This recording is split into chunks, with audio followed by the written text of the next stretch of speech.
ஈரானின் ஹோர்மோஸ் தீவில் கடந்த சில தினங்களுக்கு முன்பு கொட்டி தீர்த்த கனமழையால் அப்பகுதியில் இருந்த கடல் ரத்தம் போல் செந்நிறமாக காட்சி அளித்தது. இது தொடர்பான வீடியோ சமூக வலைதளங்களில் வைரலாக பரவியதைத் தொடர்ந்து இது என்ன ரத்த மழையா அல்லது கடவுளின் கோபமா என்பன போன்ற பல்வேறு கேள்விகளை எழுப்பி வருகின்றனர்.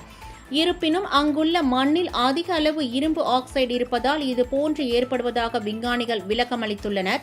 மேலும் இயற்கையின் இந்த அழகை காணவே அங்கு அதிக அளவில் சுற்றுலா பயணிகள் வருவர் எனவும் அரசாங்கம் விளக்கமளித்துள்ளது.